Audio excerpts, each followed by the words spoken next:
Feeling alone, kinda misty, waiting now for you to come.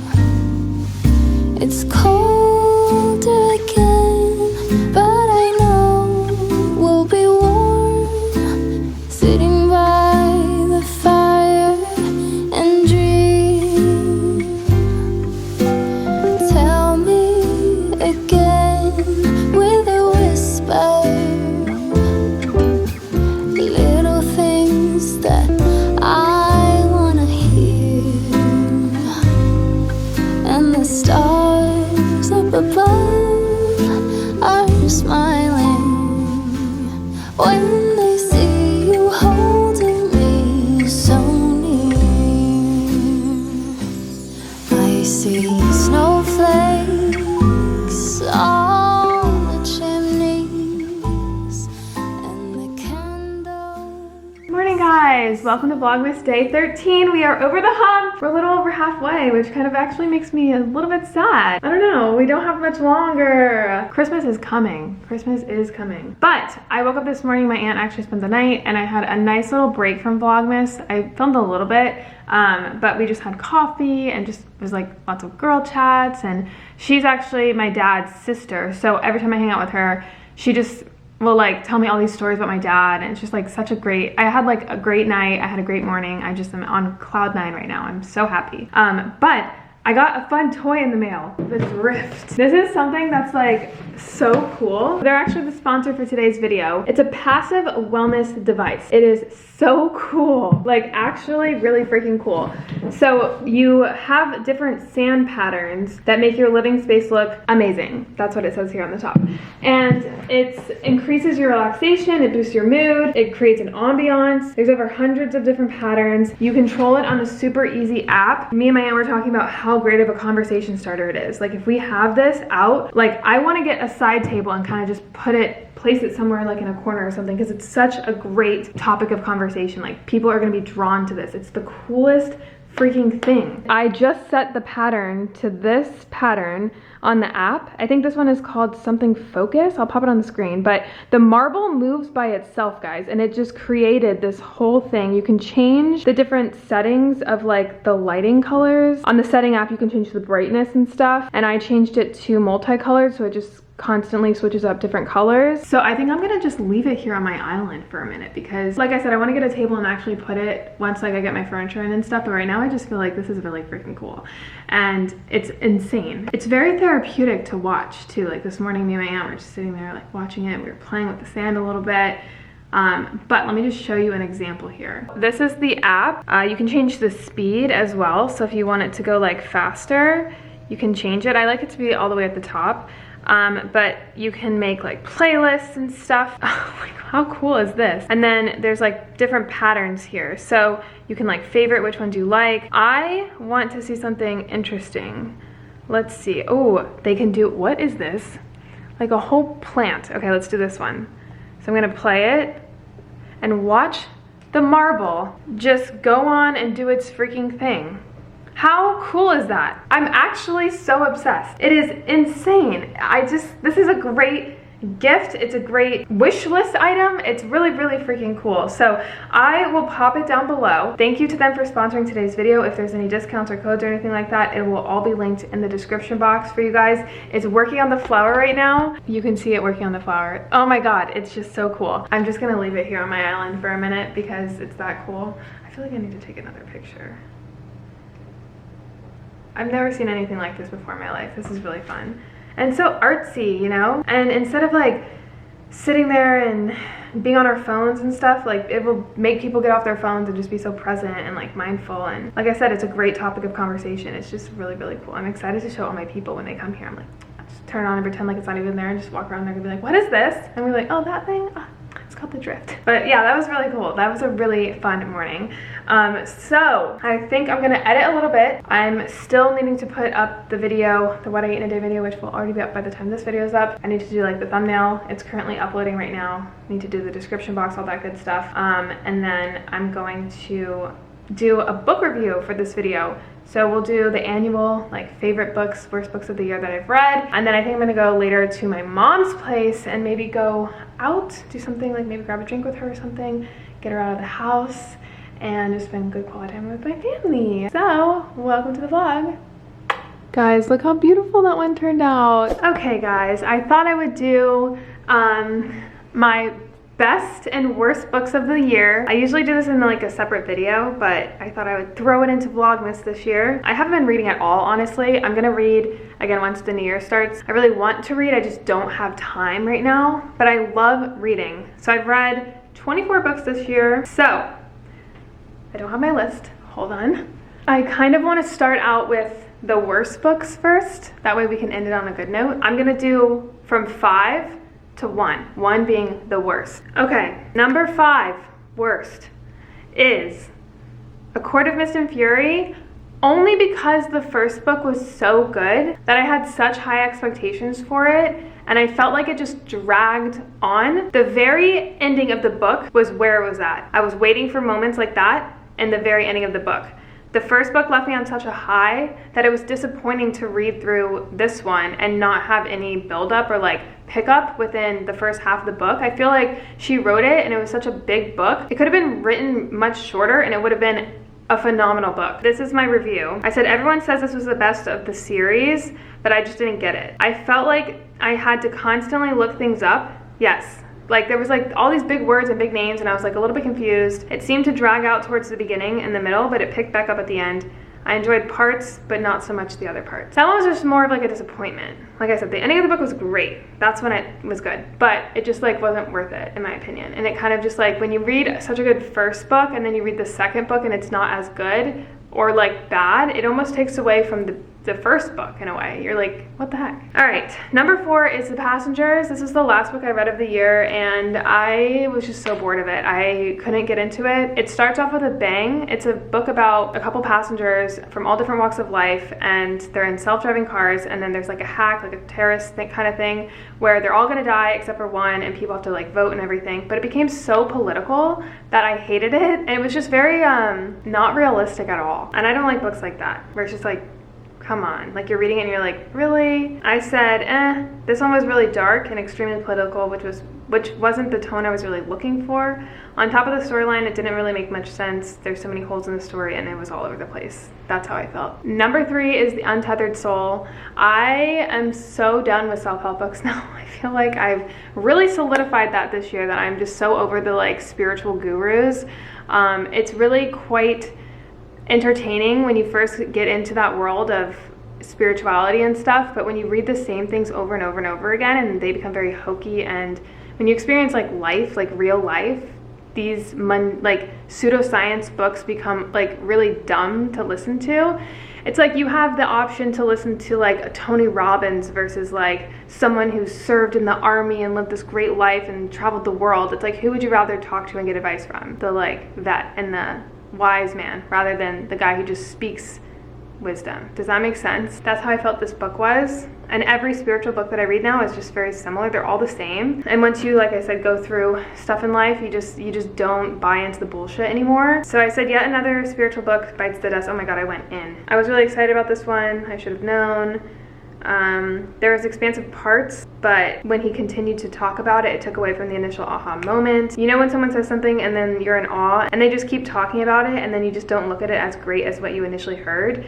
That's the book. It's like someone says something so profound and you're like, oh my God, but then they just talk and then they just talk themselves into like a hole and you're like, wait, this guy's not legit, you know? I said it was very pseudo, new age. The idea of always being positive and happy is super unrealistic. And the more I grow in life, the more this thought is for people who haven't really struggled much in their lives. So a little rough on that review, but I was feeling it. The next one is The Shack. I had really high expectations for this one. I think I've come to realize that religion and my relationship with God is very personal. I don't really connect as well when there's other people involved in my relationship with that. That's just something that I've learned. And I think I went through this phase where I was like so into like elevation, which I still love, and God, and like learning that side about myself that I thought like, oh, there's a group for people like this. They all feel this way about it. And the more I like intervene other people within that relationship, the more I start to question and doubt my personal relationship with God, and it's just not healthy for me. And the shack was just very so corny. And I think that's like when I was a kid especially, I would veer away from religion because of stuff like that and churches like that and preachers like that, where it's just a little bit hokey pokey and not a lot of explanation, just more of like a you have to trust and you just have to do it. Like there's no like depth to it. It's just like a rule guidebook kind of thing. So I said I couldn't take it with a religious tone. I felt like I was in a church as a kid with an older pastor telling me what to believe without allowing me to question or allow my own personal journey. Yeah, very much. And then the last one, it was the Happiness Project. I was really excited about this one. It was like a girl who had done like a year-long study about happiness, which is always really entertaining for me. But it was literally her story. Like it was all about her husband and her kids and all this stuff. It's like an autobiography about her, but she's like not in an offensive way. Like nobody, like she's not somebody that I knew, and I was like reading to like understand what she learned or her outtake from the happiness, but it was just like, it was literally a book about her. I was like, I don't know who this girl is, like I'm so confused. I said I had to skim through it. It was excruciating to read through her stories because they were mostly about her kids and husband. It was a book about her. On top of that, the book felt like an article expanded into 5th graders English essays, trying to hit every word count. Oof, Renee was pissed. They were elementary points that didn't need an explanation. For example, she'd be like, oh yeah, meditate. Like, you could say like, I would practice presence every day, here's some meditating tips, but she would go on for like a freaking chapters about meditation that like, you're just like trying to hit a word count. They somehow managed an intro, 3 paragraphs, and a conclusion to explain a basic concept. Gratitude, declutter, start a hobby. It sounds harsh, but I'm really glad I don't have to pick this up again. It was like an article that you read on a news like website expanded into a chapter book. It was very disappointing and excruciating to read. I apologize to the author, but that was just my personal opinion. And then as for my favorite ones, best books of the year. Number 5 is Court of Thorns and Roses. I loved that book. I was obsessed with that book. I would put on an ambiance of like a fantasy land, and it'd have like these twinkly lights and fairies and like this really cool kind of like Lord of the Rings style like music.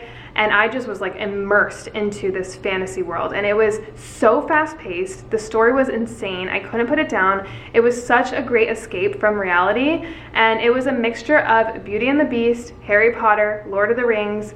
There's other ones. Just so much goodness. Twilight, like all of them into one. I'm like not a fantasy gal at all, but I was obsessed. The characters, the stories. Number 4 is The Invisible Life of Addie LaRue. This one was another kind of mystical fantasy, but also a really good story. It's about a girl, people forget her. So like if I meet you and then I leave in 5 minutes, or I leave your eyesight, like you won't even remember who I am. So every time I meet somebody, they meet me for the first time. That's the premise of the book, but it's such a good story. I can't explain too much without giving it away, but it's hot and steamy. It's sad. It's like deep. It's over time. Like she can't die either. So it's like she just stays the same age throughout all of history. It kind of reminds me of that Blake Lively movie, but it's even better than that. It is really, really, really, really good. My review said, he is the place she wants to rest.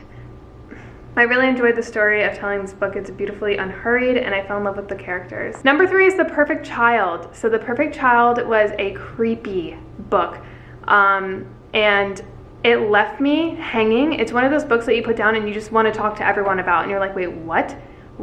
I think you guys are gonna hate me for recommending it to you because of the ending, but it got me talking, and it was creepy. It's about this family who ends up like fostering this really kind of like creepier girl. A young couple desperate to have children of their own. He's a happily married surgeon, she's a nurse with the perfect lives, and all that's missing is a child. When Janie, an abandoned 6-year-old, turns up at the hospital, the husband forms an instant connection with her and convinces Hannah, his wife, they should take her home. But Janie isn't ordinary. She's fiercely devoted to the husband and acts out in increasingly disturbing ways, directing all her rage to the wife. And let me tell you, it's freaking weird. It's so weird. I loved it though, because it got me talking. It was just bizarre in the best way. And then Verity.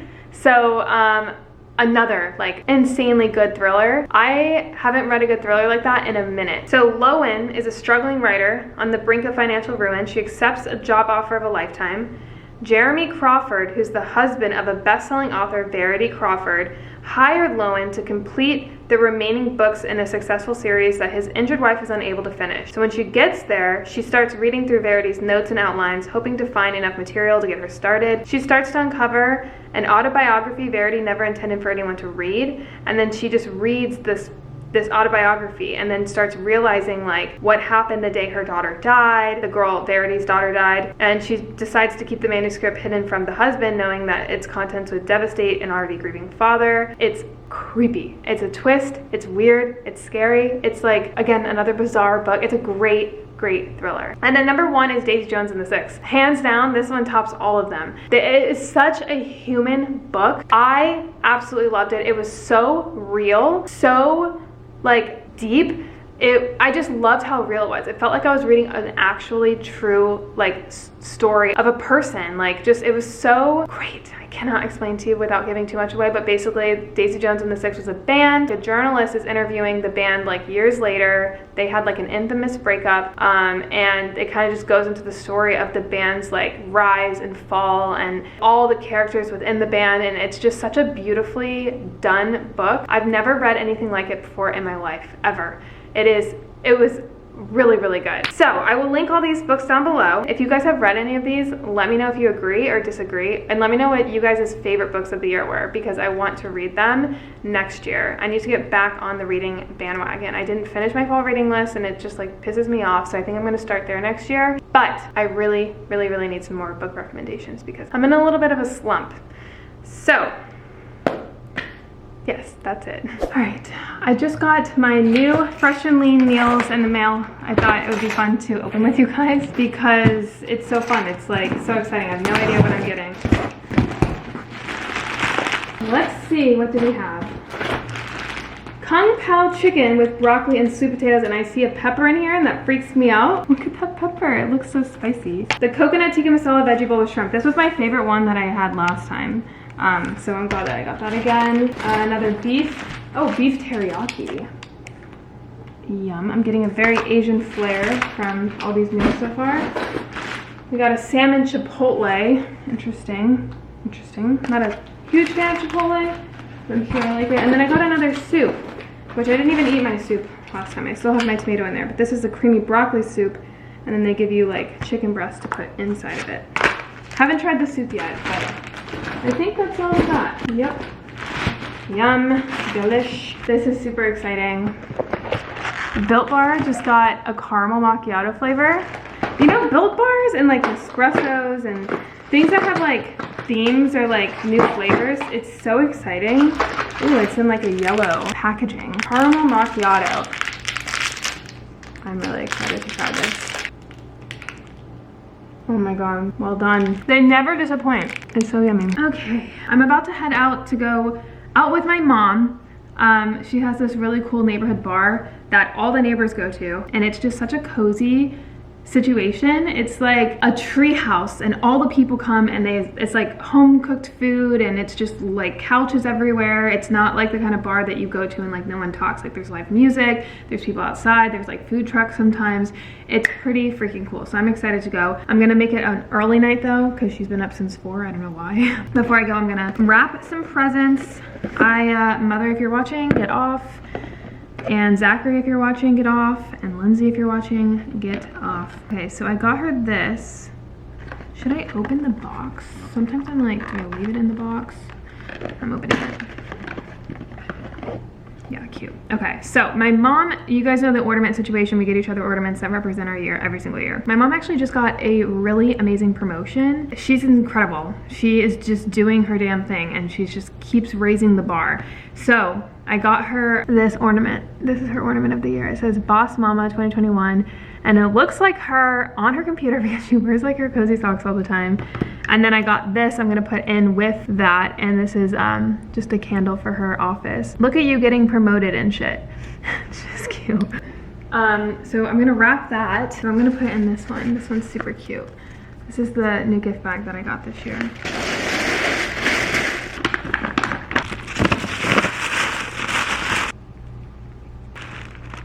Cute. This is a cute one. I'm proud of that. She also Really liked my wine glasses, and I got them from Amazon. They're really cute, so I got her some wine glasses. I'm gonna wrap this one. Oh, there's a cute little white bow. That's cute. I think that's kind of cute.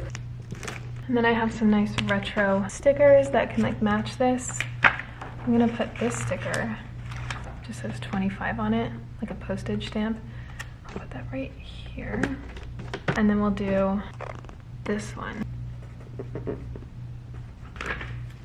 I'll put it right here.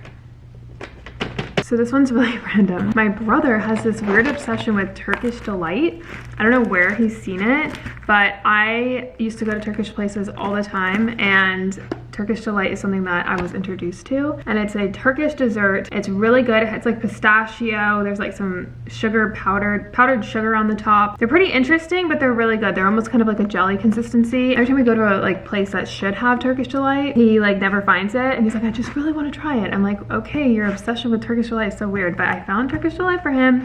And then these are those Doc Marten pads for Lindsay's Doc Martens. But wasn't there something else? Oh yeah, the socks. I also have his socks. So I guess I'll wrap these together because these are like Doc Marten must-haves. I also got a pair for my mom because she actually really liked them when I was wearing them, but I'm just gonna throw them in her stocking. And then the heel pads are Amazon too. So I'm gonna have her open the Docs first and then this to be like, you need these first.